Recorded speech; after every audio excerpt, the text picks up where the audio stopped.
Hello, everyone, and welcome back to another episode of 1000 Gurus, where it is my mission to have conversations with unique and interesting guests from various fields, backgrounds, and walks of life. And I am your host, J.R. Yona Cruz. So today's episode is my good friend, Dr. Andy Ho. Dr. Andy Ho is an occupational therapist, dancer, powerlifter, runner, and student of life.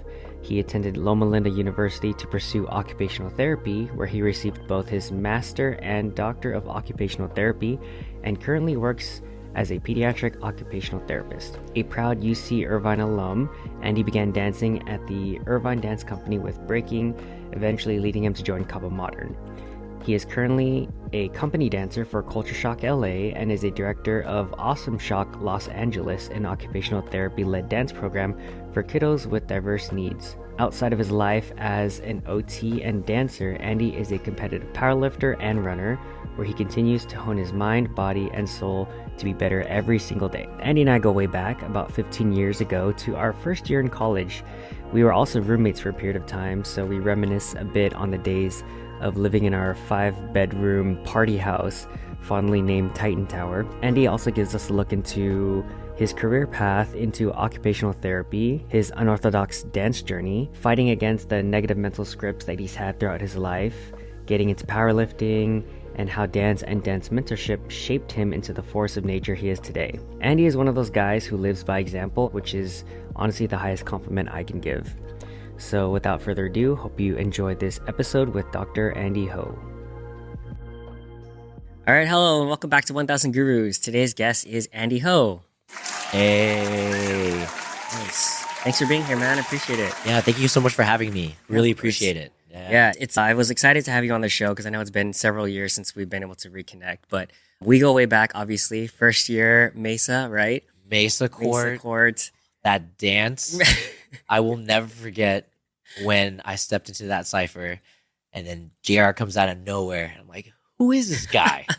Why is he giving me the smoke right now? And I just accepted it. It was memorable. Yeah, it's all good. We all have starting points, like freshman year was so much fun. I don't know if we so quick, like reminiscing, man. I know it was new for both of us, right? And we're both freestyle dancers, backgrounds, and eventually we get into our whole collegiate dance career with Irma and Cabo Modern and also this BBA and whatnot. But it was so surreal. We're just going in with a fresh new lens, like we're 18 or something like that. And then we just go for stuff, we try new things, and then we make these connections like 15 years later, still here, and we get to follow each other's journeys, and you're doing amazing things as we'll get into. But it's just so crazy how it just starts off with a fresh new experience. Yeah. I feel that when we first got to UCI, it was, yes, for the education, for the college degree and stuff, but like we knew we wanted to dance, that was like the thing that everybody wanted to get into. And even though we all came at different points of life in dance, we all connected through that and continued to just grow together throughout the years in college. And I'm glad to see that it just continues to manifest itself. Yeah. As you said, just being connected 15 years later, it's honestly surreal. Yeah. Pretty surreal. Yeah. That's crazy.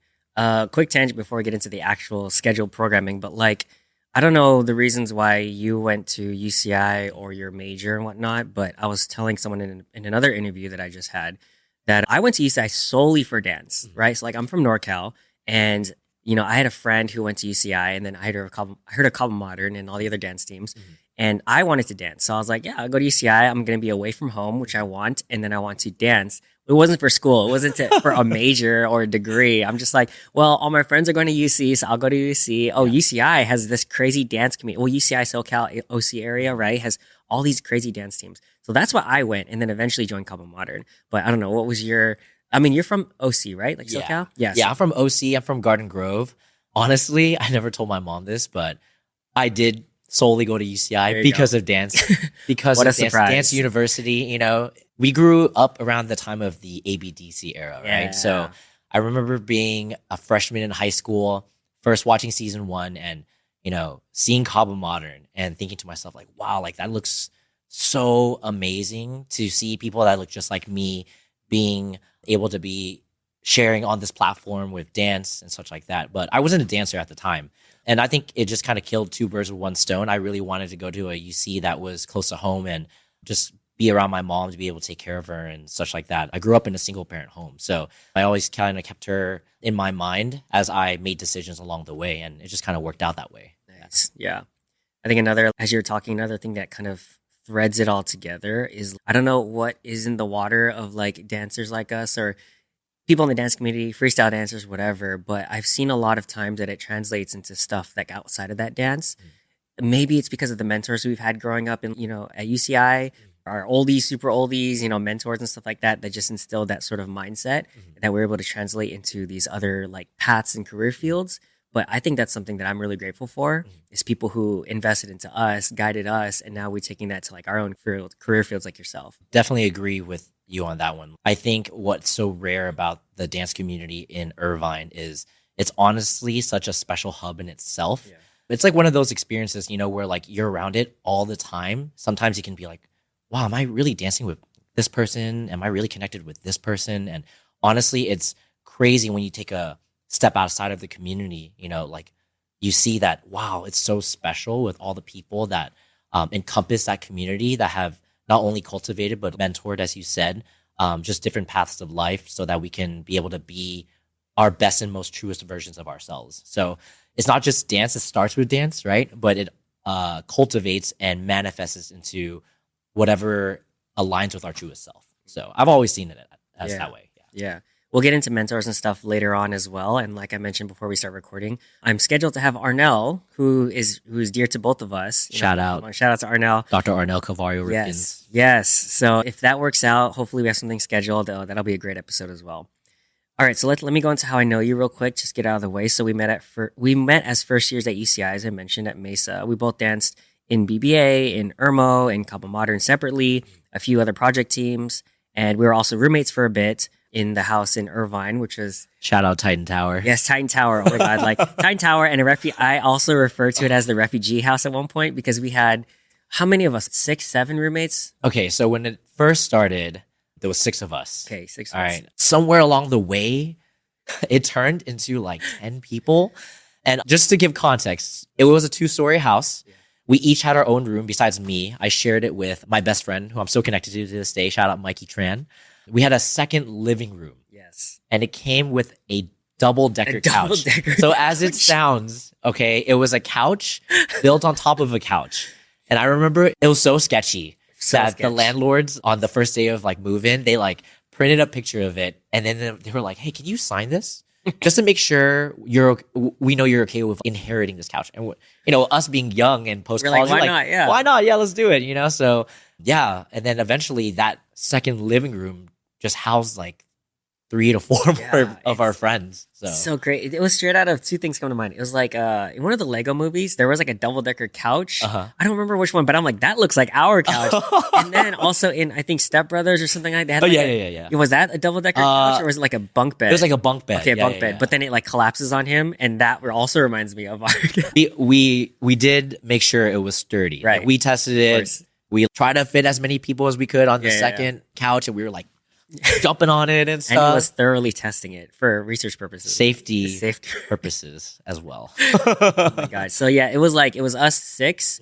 And then our significant others would obviously be there a lot of times. That's right. And then the rest of our dance team, and we'd have parties every so often. At one point during the summer, it was like every weekend.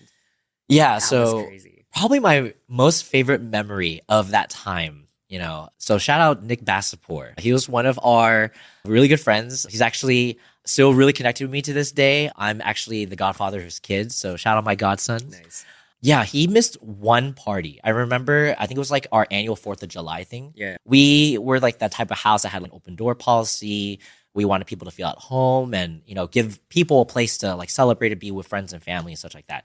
And Nick went home for one weekend and he came back and he heard how amazing that 4th of July party was.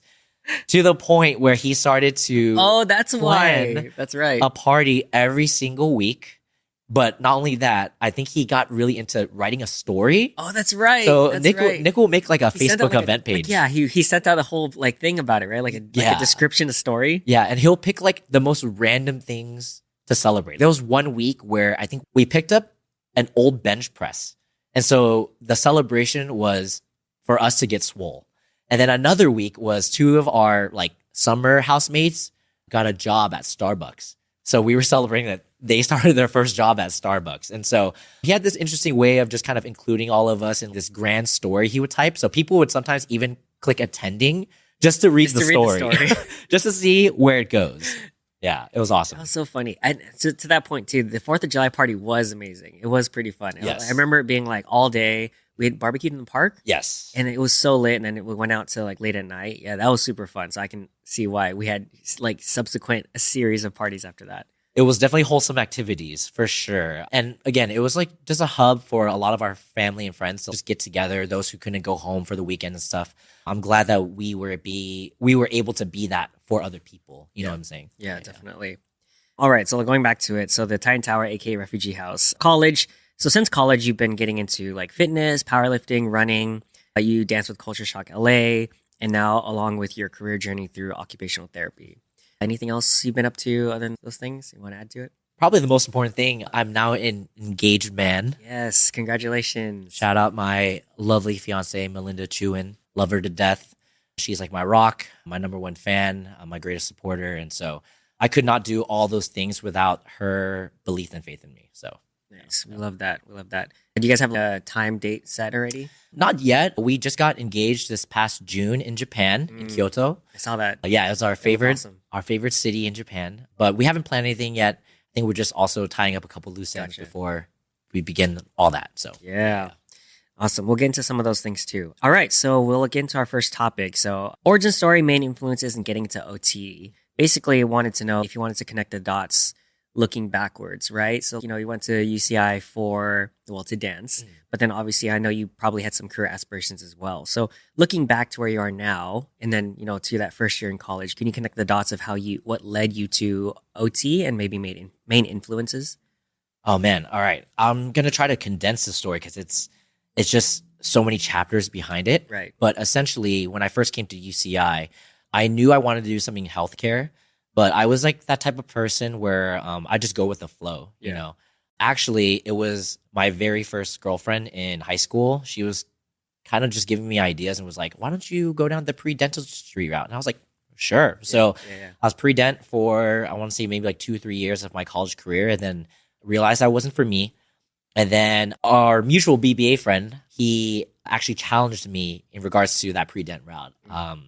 We were driving to like a Def Jam poetry thing one night, and he was like, yeah, your pre-dent stuff is like a load of baloney. I don't think that's what you're passionate about. Really? So I think that was the first time I was challenged as to, is this what I want to do, or is it because someone else was implanting that seed of an idea, right? And so because I was dancing so much, he was like, hey, I think you'd be a great physical therapist. So after that, I just kind of transitioned all gears to going down this pre-PT route. Graduated, continued just developing myself as a future PT. And I essentially applied to school twice. So for those of you who don't know, when you apply to graduate school, there's like these cycles that happen every year. My first cycle, I applied to 8 schools, didn't get into any. And then my second year, I applied to 12 schools. I didn't get into any. So I was rejected from 20 schools. Nice. So is that a PR? That was definitely a PR. I remember getting my last rejection and feeling so defeated, doubting myself. Am I meant for grad school? Was this really what I wanted to do? And that question came up again, was I just put on this path because someone told me I'd be good at it? But was it something that I truly had a passion for? Right. And I thought, dance, being physical together. Right. But, maybe it wasn't for me. And during that time, it was my return a year on Cabo Modern. So really quick, what was the time frame? So you graduated. What were the times between that first round and the second round? And then so graduated, and then the first round I want to say was in 2015 or 16. So a couple years after you graduated. Yeah, about 2 years after, I want to say. And then I immediately applied right after that for my second cycle. So, during that time I was still dancing. I would say I have a very unorthodox dance journey as well. I continued dancing a lot after college. And I want to say even more so than I did during college. Right. And I was very, very fortunate to pursue that dream and make Cabo Modern. And I could literally sit here and say that Cabo Modern led me to becoming an occupational therapist. And it just manifested so organically because around that time, it's my return year. It was my second year on the team. And I was somewhat connected with Arnell, we just kind of shared a couple messages with one another. And for those of you who don't know, Arnell Calvario is the founder of Cabo Modern. So he always did an amazing job connecting with the newbies. And so that's how we were connected. And, one day I was just like, let's just grab lunch. And then we had lunch together, and he kind of just asked me about my story, shared about his story. And then that's when he said, hey, I think you're meant to be an occupational therapist, just by the way your mind works, how artistic you are, if you're willing to, I would love to mentor you. And I just kind of took that leap of faith, I didn't have anything to lose, and just kind of went under his wing. And yeah, everything kind of fell into place, because when people think of occupational therapy, right, it's one of the 3 rehab therapeutic sciences, right? You have physical therapy, you have speech therapy, and then you have occupational therapy. And occupational therapy has so many different definitions because it's so broad. But essentially what we do is we help an individual get back to a meaningful occupation through rehab, right? So that could be anything, There's so many different settings of OT. And through this journey of being mentored by Arnell, my own definition of occupational therapy became helping somebody realize their highest potential in what they love to do, right? And so through that mentorship with Arnell, I started to realize, this is aligning with my values. This is aligning with my perspectives. And that same year, I applied to school, and I somehow made it in, and I made it into Loma Linda University. And that year too I look back on it, and I would say that was like my come up year, that was a year where I felt like I not only developed myself mentally, physically, but emotionally as well. And so by the time I got to OT school, I was completely ready for it. And so did OT school for 2 years, got my master's, graduated in June 2022. And then actually, I would say by the time this podcast comes out, I will have officially received my doctorate in occupational therapy. Nice. Congrats. So thank you. Yeah, I went back into school part-time, still working full-time as an occupational therapist, but wanted to, push the boundaries of my growth as a clinician and continue forward in that. So, yeah. Nice. Cool. So a few questions that come to mind is, what do you think was aside from you thinking or getting the guidance from Arnell, I think what you're meant to do is occupational therapy. So I'm sure that was invaluable. But for you, what do you think were like the key defining factors, maybe characteristics, if I'm thinking of this the right way, of, getting rejected from PT school twice or, multiple times in those 2 rounds, and then it all of a sudden clicking for OT? Was it what was it about maybe your journey? Maybe were you not ready for that sort of schooling yet? Or obviously the career fields are different. So maybe something clicked more with you for that? Or could you walk us through your thoughts? I think when I reflect on it, it was one of those things where I just kind of let the universe take over. Okay. There's always that saying of like us pushing against the tide, right? And I've always been like that growing up, in a single parent home, having a lot of responsibilities as the only son. I've always kind of thought to myself, I have to prove myself. I have to go against the tide, right? And I think that journey of transitioning into OT just made me realize to finally accept the flow, right? But also accept myself, right?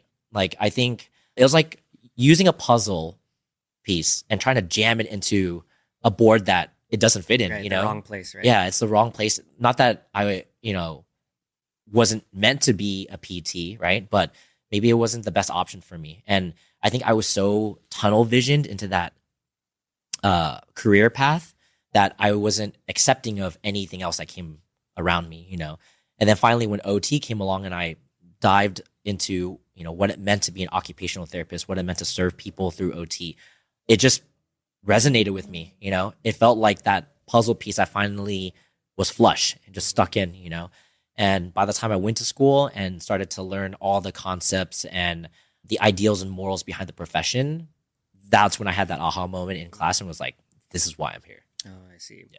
Were there any sort of, I imagine, there's years of separation between when you first applied to PT school and then eventually getting into OT school and then your master's and then your doctorate. Were there any sort of things, characteristics, habits that like you believe or mindsets that set you up to do well in those fields afterwards, like getting your master's and your doctorate? It kind of relates to just accepting myself, right? I think, that saying, it's like when you hit rock bottom, the only direction is to go up, right? And, when we lived together, that was when I first started that PT journey. And I just knew that it was already going to be an uphill battle because I kind of shifted my journey last minute before I graduated, right? And so I just knew that I had to believe in myself. But the thing is, I didn't, It was like one of those things where I'm telling myself that I believe in myself, but I didn't believe it completely. You didn't actually believe it like completely. Yeah. Yeah. And so I think that was the biggest journey that I had, just kind of those years from PT school, applying to PT school, going to OT school, right? Learning to accept myself, learning to love myself, to be forgiving of myself, and to give myself grace for just going on my own timeline. I think I was seeing so many friends just get into school, specifically PT school, that I felt, almost behind. And then, at the time, still dancing, right? And again, it was very unorthodox seeing someone post college continuing to dance, but not only continuing to dance, but continuing to go competitive, right? So I was immersed in dance. And I think that also just taught me to, again, accept, this is the way my mind works. This is the way my soul resonates. And I just have to continue to cultivate that. And if I couldn't believe in myself, then I had to believe in those who believed in me, right? I've always told people that I'm never self-made. I'm not self-made. I am the product of so many people that have supported me and believed in me. It takes a village to just create who I was. And for that, I'm so grateful, And so just being able to believe in them who believed in me eventually led me to this route of, hey, it feels easier today. It feels easier that I can look in the mirror and accept who is looking back, right? I like it. So then my question was, and maybe you answered it, was like, how did you move from, okay, I'm saying this, but I don't really believe it. I like half-heartedly believe it. Mm-hmm. But maybe, like you said, part of it was like continuously giving yourself grace and, building that muscle of believing in yourself, but also being fortunate enough to be surrounded by people who believe in you. And then slowly over time, accepting that and seeing it as true. Do you feel like that's just the process? It just takes a while to intentionally get to that point? I think that's part of the process, but also you have to seize it, right? There's this quote that forever will resonate in me. I remember being a 7th grader in Taekwondo class, out of all classes, it being shared with me. And it was a quote by Charles Swindoll. I'm convinced that life is 10% of what happens to me and 90% of how we react to it. Mm. We are all in charge of our own attitudes. And so I felt that, yes, I was learning to believe in myself and also believing in the people around me and what they saw in me. But I also knew that I had to take my own action, right? I think the one quality that I'm so proud of that I manifested, I want to say, through those years going into OT school was developing discipline. Discipline creates habits, right? Habits create your values, what you believe in. And it could be anything, from just trying to get myself to the gym every day, right? To giving my all in a dance class, right? And those little building blocks continue to be the foundation of who I knew I could be, even though I couldn't see it just yet. I like that a lot. You can have those beliefs, but I think putting the action behind like what you say you want to do, and then those actions develop the consistency, the habits, the reality, the results that you get. And that truly builds your confidence because you can look back and be like, okay, maybe I don't believe myself, but I look back and I've actually accomplished a lot through my discipline, through my habits. Yeah. So I think that's a good point is the actions and then the resume you build up of what you do is really what's important. So again, doing things, right? Like what you said. And you've done a lot of things that we'll get into as well. And we've gotten to some of that. Well, also, another thing that you mentioned that quote was amazing.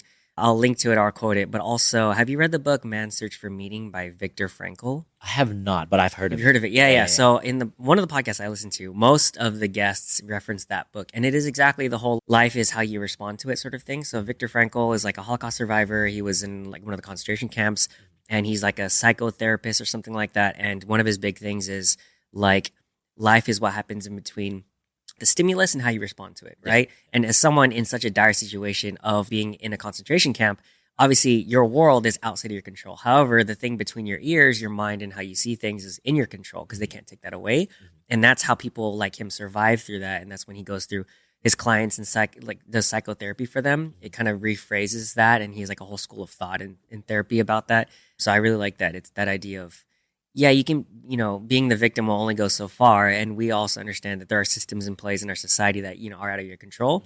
But what's in your control is always how you see things. Yes, definitely hit a lot of points that resonated with me, even now. So, right? Like when I got my last rejection from PT school, I remember how exhausted I felt. I felt like, am I not meant for this? Should I just give up on it and, try something else? But I knew that I could only take a small amount of time to just be in my feelings, to process what I needed to feel until I had to take the next step, right? Life continues to move on. And, am I going to continue to feel left behind? But essentially, everyone's on their own pace, and I think I had to realize at that moment that, I'm not behind. I'm just on my pace, right? Yeah. I love that. Last question on your career path in OT schools. People who are interested in occupational therapy and maybe want to go to school for that or become an occupational therapist like you, do you have any advice or insights or tips as someone maybe, let's say, going through college and wants to pursue the same career path as you? Any tips that you would give them or advice? Yes. So the first thing I would say is definitely find mentorship. I think my trajectory changing to OT significantly changed when I found mentorship, right? Whenever I thought of my mentors leading up to that point, it was Arnell, it was Jason Bueno, shout out Jason Bueno. It was Jay Kalanog. Remember Jay Kalanog? Shout out Jay Kalanog. These are all people who were amazing individuals or are amazing individuals and examples, but also people who continue to support me, right? And so just by receiving different perspective on people who had a different outlook on life, I think it really kept me in a humble and hungry place, right? And the second thing I would say is definitely immerse yourself in the experience. So by that, I mean, either volunteer, either, see how an occupational therapist works, because there's so many different settings. It's just like physical therapy or even speech therapy. There's so many different settings you can take that career path into. And so not only deciding on what you want to do, but also what does that look like for you, right? And so the only way you can experience that is by just being hands-on immersive. And so definitely, I would say the combination of those two can definitely lead anyone to their dream of going to grad school, whether it's in OT or anything else, right? Love it. All right. Now, segue, I think, into from going OT school and your career journey is I wanted to touch upon finding balance. So I know that you have a lot of different interests and you do all these things with a full heart, very passionately, and you enjoy that stuff. And I think that's inspiring for myself and other people. But again, you were saying post college, you're doing competitive dancing, which is very hard. And then, getting into powerlifting, still dancing. And then you mentioned also running. And I'm sure, other things and having a relationship and, eventually getting engaged. So how do you, I'll open up to how you want to tackle it, but how do you feel like you can find balance, or how have you found balance in pursuing these different interests and how they come into your life and deciding between choosing one or the other, doing all of them? And then how do you do it well enough so that it's not just draining you? I would definitely say that it's still a work in progress. It's never perfect. So I just want to put that disclaimer out there first. I'm still figuring it out as I go. But I want to say where that all started was, really deeply rooted from, I want to say, like my childhood, right? Like, again, growing up in a single parent home, being the only male of the household, I had a lot of responsibilities. I had that feeling of all the time to prove myself, right? And, that daunted me for the longest time. And I felt like I could have taken that in a more negative light. I could have rejected that responsibility or reject that ownership of, I don't need to take all of these things on my plate, But I think just watching my mom balance everything that she did in order to provide for me made me see that, I can do that too, And so, yeah, going through college and then graduating college, finding so many interests, I think it just really manifested through just where I come from. And, having people who really support you definitely helps as well, right? And that just kept this purity inside of me where I was like, I'm going to bring the best that I have to everything that I do. And so, with dance, obviously it was such a huge part of my life post college. I felt like even though things weren't going the best or weren't going well in terms of my grad school path or like my career. I was still figuring it out. The one consistent thing I had was things that I loved, right? So one was dance. And I just kept pouring everything I had into it, continuing to dance on. I remember when I graduated, I joined now known as URMO, Urban Modus at the time. And that kind of just opening up a whole new doorway from freestyle dance, because going through college, just mostly did b-boying, right, with BBA. And then eventually, that team helping me develop connections that were meaningful and intentional, helped me, continue to believe in myself. And, even if things, again, weren't going well outside of dance, I just knew the one thing I had was dance. And so continuing to pour into it, right? Going for Cabo Modern, my dream team, ever since ABDC, right? And to be able to finally share that experience with them, I think it continued to show me that, as long as I pour myself into things that I loved, it would bring out the truest version of myself, And then even now, so, going through OT school and being an occupational therapist now, taking those lessons that I learned back then of discipline, of believing in yourself, I think applying it to anything that I've always wanted to do just felt really natural, right? So powerlifting, for example, I love powerlifting. I know it looks sometimes boring to people where it's just, you're just squatting, benching, deadlifting, right? But for me, it was like a test of myself. It's like setting the bar higher and higher every single time you hit a PR. Great. What's next? I felt like it was the perfect sport that fed my soul. And so continuing to just pour myself into different avenues that I felt were contributing to the truest version of myself helped me want to even balance it even more, right? And, where I'm at right now, I feel really grateful to say that I'm busy, right? Because it's not every day we have those opportunities to do what we love and to be able to pour our time and energy into it. So I love that. That was gold. That's all. I answered the entire question. Some of the takeaways, just to reiterate, I guess for the audience, if it's necessary, it's probably not, but doing the things that you love, because that brings out the truest version of yourself. And I think the spirit of the question is more of like people who say, I come across people who are like, oh, well, I graduated now, I have to work and I can't dance anymore, or I can't do A, B, and C, the things that I enjoy. And I'm always an advocate of, well, if it charges you up, if it brings out the truest version of yourself, like you said, why would you stop doing it? Because it allows you to do those things more fully and builds your self-awareness, orients your compass where you should be going. So why would you ever stop that? And then you end up being busy, but in a good way, because you're not being busy with things that are stressing you out or overwhelming you. You're being busy with things that bring color to your life that you want to do. Yeah. So I think I want to stress that point for the audience as well. It's like you can do multiple things and love doing them, but you have to be able to find those things and then just try new things, like you said. Yeah. Yeah. And I almost feel like it keeps this purity inside of you, right? No matter what life throws your way, you still have this essence of what brings you wholesomeness, what brings you joy, what brings you happiness, right? And continuing to pursue what you love to do, and that could be different from what you do professionally, right? Sometimes we also have to accept that what we do professionally isn't what brings us joy or what brings us passion, but it's to be able to make time to pursue those passions. Yeah. I like it. Making time, prioritizing, right? Yeah. I guess my last question on that is, so how does one find what they're passionate about? How does one lock into those things and balance it with a full-time career or going to grad school or something like that? I think, honestly, just first and foremost, just follow that dream, follow what you love to do and picture yourself where you can be with it. If I were to like speed run through the things that I love to do right now, right? Like with dance, like I've always wanted to dance with Cabo Modern, or I've always wanted to dance with Culture Shock LA. And to be able to, finally be there, it just made me want to dance even more, made me want to work towards that more.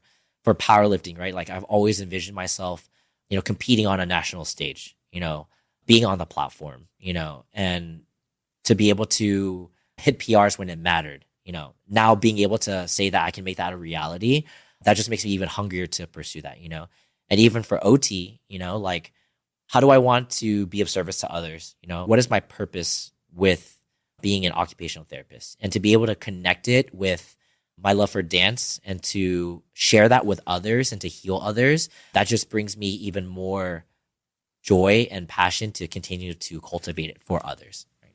I like that. Yeah. I think one thing too that stood out for me is I feel like as we're a kid and as we grow up, there are those childhood dreams, there are those desires within us that we either listen to or we kind of silence it or kind of put it in the closet, so to speak. And then we pursue our career, we go to school and all this other stuff. But then it's kind of like the book, The Alchemist. Have you read it? Oh, no, not yet. But it's on my list. Yeah. It's one of those famous books that, people say, like, you hear about it a lot. And I recommend it. I can have a book summary. You can check it out. I always plug my book summary website. But it's the core of it is really just like there's always this dream, this goal, this sort of like vision in the back of your head that it's like a voice whispering to you. And if you ignore that voice, eventually it's going to go away. Yeah. And then you're going to regret life. But the whole adventure of this main character is to pursue that voice calling out to him of what his real dream is and finding that sort of quote unquote treasure. And I believe that we all have that sort of calling within us, but what are we doing to open our ears up to listen to that sort of inner voice that's whispering to us of what we should be doing? Yeah. And then with that too, you just never know where that voice and that dream is going to take you, right? Mm-hmm. Whenever people ask me, did you ever feel like you were behind going to grad school a little bit later? Or did you ever feel like you were too old when you were dancing on Cabo Modern? And, I always tell people that, if it didn't happen the way it did, I would have not been where I'm at right now. Like, I would have not met Arnell. I would have not met Melinda if I went to grad school early, and I wouldn't be who I am. And so sometimes it's just accepting the natural flow of what the universe has in store for you. It can honestly just show you the most beautiful version of yourself. Yeah. I love it. Thank you for that. Now, so a little quick thing. I know one of the other topics I wanted to talk about or touch on, if we have time, is you mentioned specifically perseverance, work ethic, and the acronym GRIND, G-R-I-N-D. Did you want to clarify any of those sort of topics or statements? Perseverance. I mean, we kind of dove into it a little bit with my OT school journey, but I guess I'll briefly share. So, like, growing up in a single parent home, my mom and I used to always get different remarks of, oh, Andrew's not going to be successful because he doesn't have a dad, or he won't know any better because he doesn't have a dad teaching him, And so, again, that was kind of engraved into me that I had to be something to represent my family, right? Represent the two strong women that raised me, which was my mom and my grandma. And then, going to college, applying to PT school, I'll never forget this, but like I remember applying to physical therapy school, and I had a friend who was applying around that time as well, and we kind of fell out of friendship just from different morals and values. But I remember when this person got into school, but I didn't, and I shared. They said, "You shouldn't be dancing because it's such a waste of time, and that's why you didn't get into school." Oh my God! And for a brief moment, I almost believed this person, But again, what was natural for me and what was natural in my heart was to follow what I love to do. And again, as I said earlier, I can say that dance got me to OT school, It led me to who I'm supposed to be. So persevering, doesn't matter what anybody else says. It's your journey. It's your own pace. And you are in charge of your own fate. Work ethic wise, I think the one quality, if I ever have to say that I'm so proud of myself, is my discipline. Like, I thrive off of waking up at 3:30 in the morning. You are crazy. I just, in a very respectful, I admire you way. So, okay, briefly, this started actually in grad school because my second year of grad school, I was offered a TA position, and it was around the pandemic. So I was still commuting to Loma Linda after I moved back to Irvine to kind of, be, sheltered in place and such. And then I was driving to my powerlifting gym in Garden Grove right after TAing all day from 8 to 5. So I wouldn't get home until 9 or 10, right? And I thought to myself, there has to be a more efficient way to do this. And so I was like, let's just try working out in the morning, see what happens. So I started at 5 a.m. It was hard, really hard in the beginning. But then slowly, again, just kind of surrounding myself with a great community. There was like a morning crew that we had. I found myself wanting to immerse myself with these people earlier and earlier. So then I'll come at 4 a.m. Oh my God. Then I'll come at 3 a.m. There was one time I came at 2, which was insane, but you have to get it done, right? So when do you sleep? Now I sleep actually at a nice 8:30, 45, which is because sleep is important, everybody. Sleep is important. But yeah, I felt like just that act alone of just waking up, driving to the gym, getting my training done, and then going to do whatever I need to do, whether that's work or school right after that, it just made me feel like I could do anything, you know? So yeah, definitely whatever work ethic manifests and looks like for you, definitely just go with it. It doesn't have to be, waking up early like I am, Sometimes people are night owls. They work, well into the night way more efficiently, but find something that works for you that is consistent and sustainable. Yeah. I want to stress sustainable. Yeah. And then grind. Oh man. Okay. So for those of you who don't know, in the hip hop dance community, when you're a freestyler, you get named by your crew. You get a dancer name, right? And so back in college, I had this little crew that came off from BBA called T Crew. And shout out my crewmate, Kenanaya Melagrito. He was the one that named me. Didn't Ken name a lot of people? He named a lot of people. Yeah, we had this phase, I want to say like 2011, 2012. Everyone was like, give me a name, Just give me a name. But then the thing is you're not allowed to name yourself. Right. People have to name you. And so I was helping Ken he was kind of going through it. And I kind of shared with him this song that got me through so many hard times. And it was a song called Grind by Asher Roth. And grind stands for get ready, it's a new day. And in the song, at the very end, there's a little epilogue that says, happiness isn't about getting what you want all the time. It's about loving what you have. So get ready, it's a new day. And I share that with Ken just to, let him know, hey, every day is a new day to reestablish yourself, to try something new, to connect with someone new. And then he just looks at me and goes, that's your name. And I was like, no, it's not. Like, I refuse to accept it. But little did I know that name, that saying, has carried me through so much throughout my life. And it's something that I firmly believe in. Every day is a new day for you to try something new, for you to connect with someone, to be intentional, be compassionate, show empathy, right? And it just still defines me to this very day. So I'm very happy that it's, you could say, my alter ego, right? But it's who I am as well. Yeah. Nice. I like that a lot. All right. Anything else on that sort of topic? Perseverance, work ethic, grind. Any takeaways that you'd like to have the audience have in that field? I mean, the last 10 minutes were gold, honestly, but any last thoughts or ideas there on giving advice to people who maybe want to take away from your story?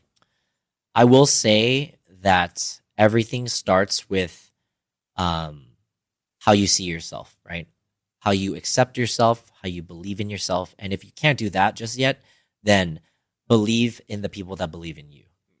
I truly think that it takes a village to cultivate and help someone grow to who they're meant to be, right? And that's how we keep the cycle going. We continue to create opportunities for people who are like-minded or who want to resonate with what we believe in, right? And in turn, they will also pass that on. There's a saying in hip hop, each one teach one, right? So, it's your responsibility to pay it forward, to give opportunity, and to see it manifest in the younger generation, And so in turn, they will be inspired to do the same. And that's how we keep the cycle of positivity going. Yeah. Nice. So last question for you. When is your TED Talk? I feel like you have a good, how long are TED Talks? 15 minutes, 20 minutes, something like that? I actually never thought about doing one, but actually maybe that might be a goal. Manifest it. I'm manifesting it for you. The seed has been planted. Yes, there you go. And it will manifest. Nice. Cool. Are you ready for rapid fire questions? Let's do it. Nice. All right. First one, billboard question. If you could put up a sign for millions of people to see, what would it say? I'm a huge anime fan. Yeah. I'm a huge anime nerd. There's an anime called Gurren Lagann. Have you heard of it? Oh, yeah. The big mech one, right? Yes. It's universal size? The very over-the-top mech anime. Okay. If you're listening to this right now, you have to watch Gurren Lagann because it will teach you so much about yourself. And there's a quote from that show that I'll never forget. And again, I've been kind of saying it throughout this entire podcast. The story is about a little brother and a big brother. The little brother's the main character. He's really shy, anxious, kind of an introvert. And then the older brother is very charismatic, extroverted. He could command a room and inspire people. And he tells his little brother, believe in the me who believes in you. That's where that's from? Yeah. Dang. And then eventually he tells his little brother, when he's ready, believe in the you who believes in yourself. So I would say my billboard is like a two-parter. So like on one side, it'd be, believe in the me who believes in you. Yeah. But then you'll look back at it and it'll be believe in the you who believes in yourself. Nice. I like it. That's the Tengen Toppa Guren Lagan. Yes, sir. Yes, sir. Man, that's the throwback, man. Gotta watch it. You have to watch it if you have not watched it. I'll link it in the show notes. Yeah. All right, so next one is, what is one of the hardest challenges you faced in your life, and what did you learn from it? Maybe we've covered it, or maybe we didn't. I would say, to make a long story short, forgiving my dad. So my dad, I want to say, left my household around when I was in 6th grade. And so for the longest time, I had to, again, just kind of be the man of the house, to look after my mom, my twin sister. And I just never thought that I would see my dad again, And growing up, I had all this anger, thinking about what I would say to him or how I would never want to see him until I was completely grounded and also developed, right? Professionally, holistically, as a human being. And there was one day I had this opportunity where I was invited to my cousin's wedding. And it was right at the very end of OT school, right when I graduated. So I couldn't help but feel like it was the universe telling me that for me to move into the next chapter of my life, I had to accept this part of myself and also forgive not only my dad, but myself for carrying this burden. And yeah, so I met him for the first time in about 18 years. And I remember that feeling. I thought to myself, am I going to be angry? Am I going to say all these things, at a wedding, right? But little did I know, I looked at him and all I can feel was nothing. I just felt like I finally let it go. And I was able to just, be who I was meant to be for myself and for the people that I loved. Nice. Yeah. Nice. I love that. Yeah. All right. Self-inflicted wound. Do you have a story about something that's gone wrong in your life that's your own fault and you can't blame anyone else because you did it to yourself? Honestly, I definitely think it was just, I don't know, the PT school journey comes to mind, right? But also I think it's because I just kind of ran with it and believed in what someone told me to do. Like people thought that it was what I was meant to do. And I just believed it so easily. I didn't question it. I didn't do my own research. I didn't even look within. And so I think for the longest time, that kind of led me down so many different dead ends, right? But again, it's kind of weird. It's like I don't regret it at the same time, because it just led me to where I'm supposed to be. Right. So, yeah. It's a lesson learned, but you don't regret it. On that topic, if you could redo one thing, what would you do differently? And I know maybe a lot of my guests are like, I don't regret anything, and that's fine. But as a thought experiment, if you could redo one thing, what would you redo? Honestly, it would probably have pursued competitive dancing sooner. And not just in the choreography scene, but even the freestyle scene. I think just pursuing dance at an earlier age might have made me more adept in college, and I would have battled more. I would have gone to more jams, even though we went to a lot of jams, or, taking the leap of faith and audition for Cabo Modern sooner, right? But I was always just so amazed by everybody in that space that, I never thought that it could happen to me too. And so, yeah, but if I were to do it again earlier, I think that would be crazy. Maybe we would have been on the team together. Yeah, same time, yeah. Yeah, so. That would have been a trip, being in the same class. Yeah, that would have been so crazy. Yeah, because I would always hear all the amazing stories from JR, and, I never really thought to myself, oh, yeah, I can see myself doing that. Yeah. Like, then 3 years later, so. I'm so glad that you made it on, because I feel like it's for friends, it's, you're doing something and then other friends and you tell them about it. And then when they have that same experience, you're like, wait, that makes sense. I totally saw you on Cabo Modern and I was like, yeah, that's such a good fit for you. And then now you're in Culture Shock and I feel like that's such a good fit as well. If you could give your younger self advice, what would it be now? Any age, any time period?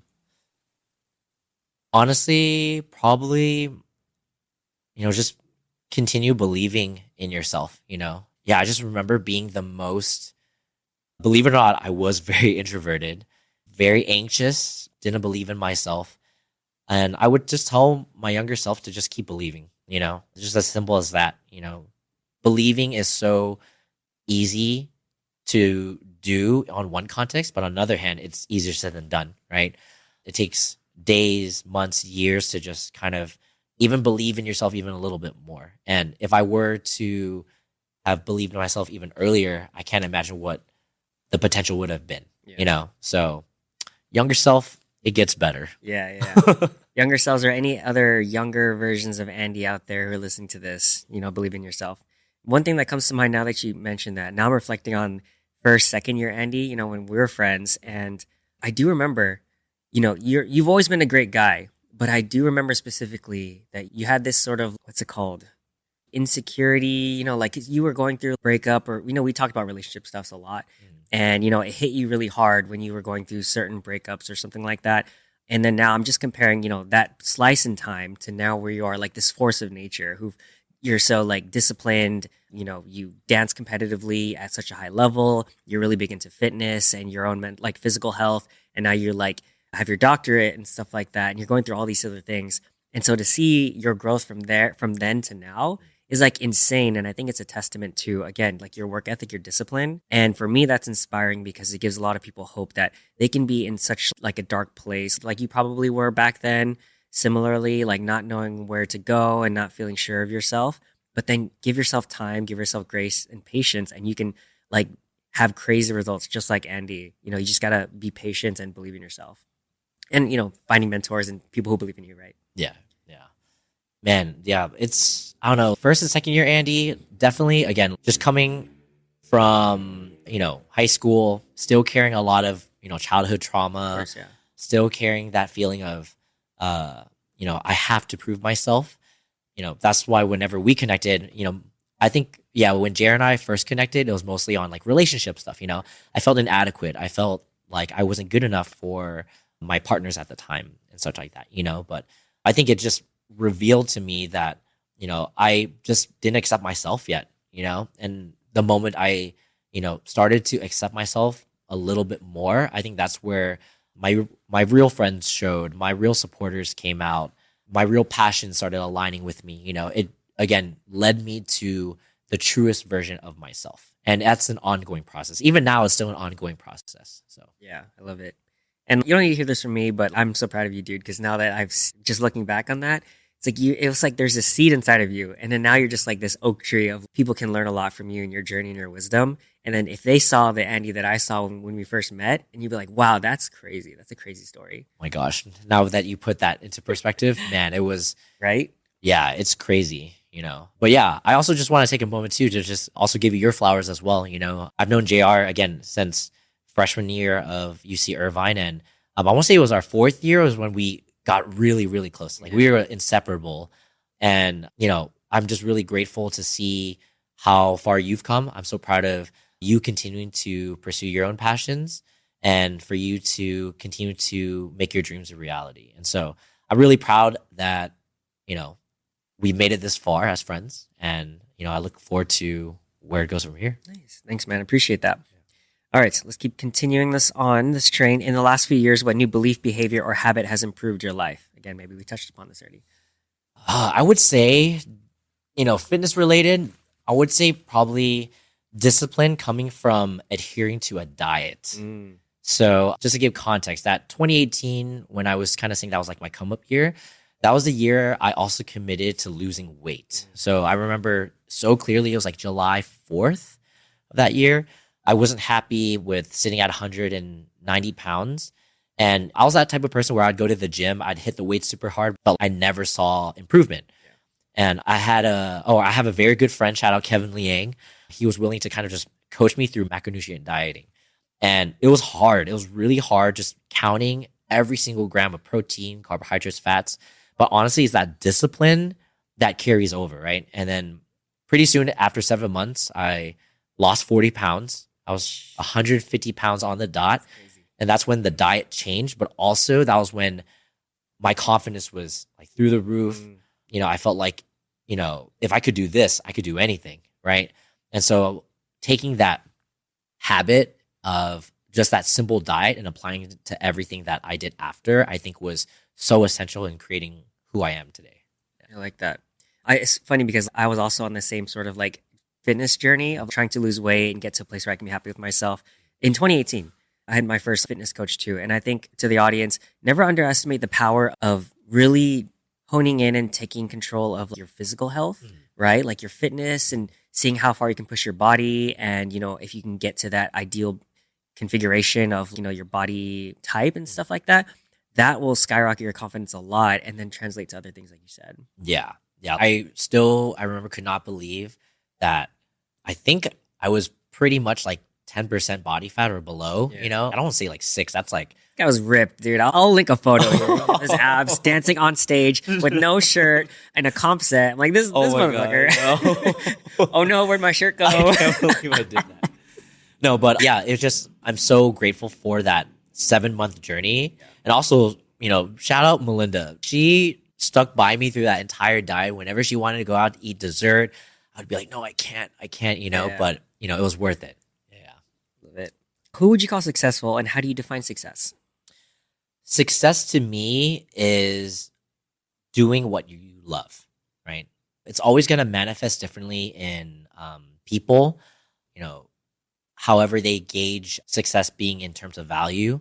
But for me, as long as you're doing what you love and you're content with it, I think that's the ultimate end goal, right? To being content with doing what you love, your passions, and finding so much fulfillment and joy out of it. That is success. And, that's going to be different in everybody, right? So yeah, just be happy with what you're doing, your passions, and you're successful. Nice. Anyone come to mind that you want to shout out that you're like, props to you. I think you're successful. Oh man, honestly, there's so many people that come to my mind right now. Top 3? I don't know. I'm sure the list is longer, guys. So don't be offended if you didn't. Oh my gosh. Be offended. Well,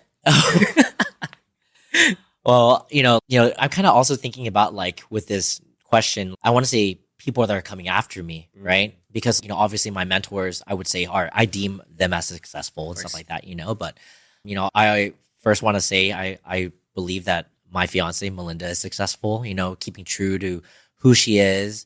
I know the trials and tribulations that she's gone through in order to manifest her dreams. And I'm so proud to just be able to share those experiences with her. And actually the next person that just comes to mind is my mentee. I want to say shout out Brian Lay. I don't know if you know who Brian Lay is, but I continue to see him pursue his passions and achieve his milestones. And I just want to continue to pour into that, it being in a role as a mentor, right? And then finally, the last person that comes to my mind, actually the last 2 groups of people, my old DB from Cabo Modern, Michael Kasai. I saw him since he was a Cabo kid, and now he's in PT school. And like to see him still stay connected with me, again, it just really shows like the impact of our relationship and what it could do by having just one person believing in you, right? And then, I just want to say my godsons, Cyrus and Eli. Like whenever I see them, man, I just get so reminded of what it feels like to be a kid.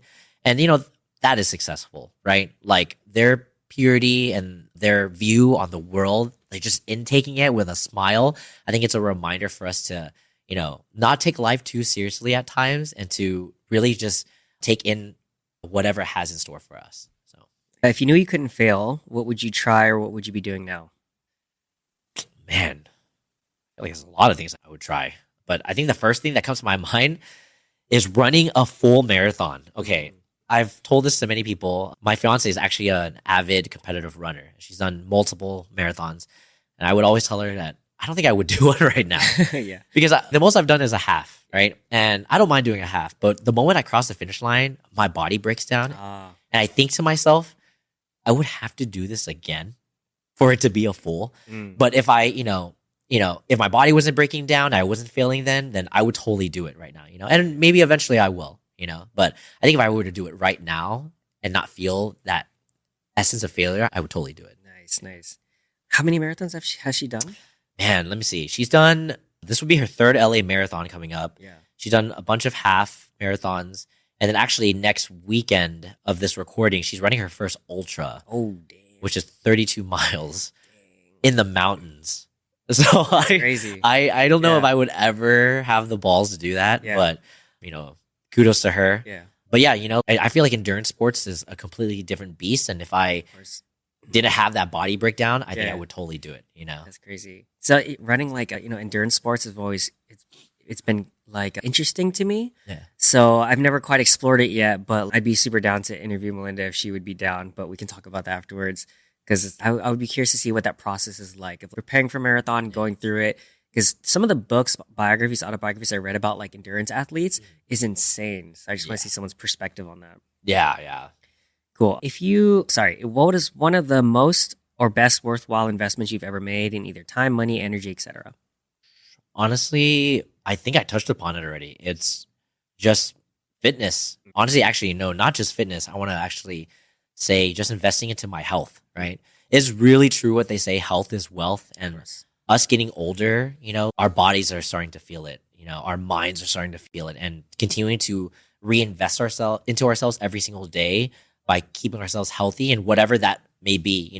Health and fitness is different to every person, and so as long as you're staying active and investing into your health, I think that's one of the best things you can do for yourself. I love it. Yeah.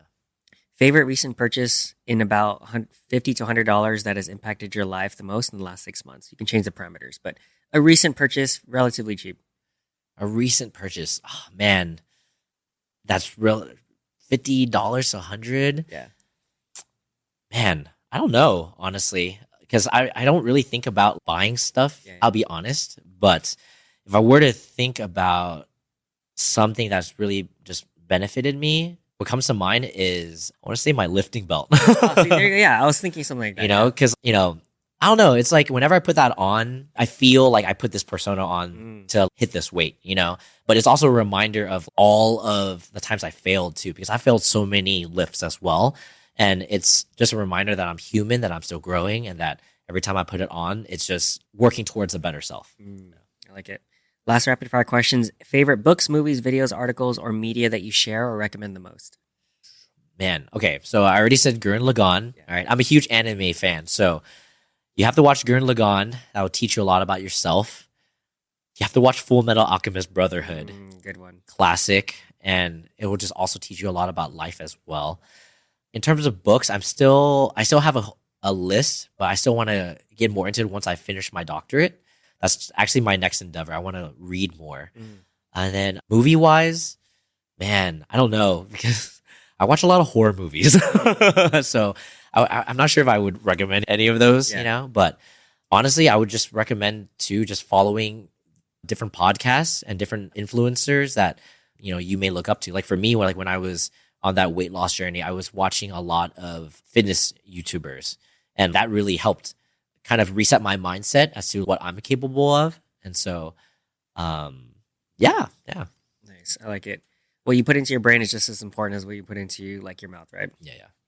Cool. All right. Well, that is it for rapid fire questions. Now, these are the ending questions. So first question is gratitude. Shout out to my mom for teaching me this. But Andy, what are you grateful for? Well, first and foremost, I'm just grateful to be doing what I love. I think, we mentioned it throughout this entire podcast about my life as growing up in a single parent household. I always think to myself, my life could have gone very differently. I could have gone down a way darker path, but I'm very fortunate to be able to be here and to be able to do what I love. And secondly, just grateful for all the family and friends that have supported my journey. And again, I've mentioned this before, it takes a village. And I think a lot of times when people become successful, they forget about the people that help them get there, and for me, I never want to be that type of person, I always want to give honor and grace to the people that have paved the path for me. And I will do the same for those that are coming after me. So, any final ask from the audience or any final takeaways you would like them to have from our conversation? Believe in the you who believes in yourself. Honestly, that really, really resonates with me. Belief is such a powerful force. And even if you can't believe in yourself right now, believe in the person or the people that believe in you, because that support system will get you through anything. And eventually you will reach your highest potential. And however that looks for anybody, I'm excited for them to just engage into their own journey of self-discovery through believing in themselves. So fantastic. All right, Andy. So we'll wrap up, but where can people find you if they want to check out what you're up to and connect with you if possible? Yeah, you can follow me on Instagram at Andy Hoster, just Andy Ho and STER. And actually, I have a movement log Instagram. Call it my Liftstagram now, just because I mostly post my powerlifting training there. But before, when I used to take more dance classes and such, I would post different classes and pieces I've choreographed and such. But it's at _grind. So it's _G.R.I.N.D. Nice. Yeah. Nice. Love it. Love it. Cool. All right. Well, Andy, thank you so much for being here. Thank you for sharing all of that insight and wisdom. I know I personally learned a lot and I'm inspired by your journey, and I'm sure our audience will be too. So thank you for being here. And final sign off for the audience. Thank you guys for tuning in as always. As just a friendly reminder to always be kind to other people, especially yourself. And a reminder that you can always learn something from someone if you just take the time to listen. So thank you for tuning in. Oh yeah. Thank you, JR, for having me. Had a blast, and believe in the you who believes in yourself. Yes. Let's go. Let's go. Let's go. Let's go.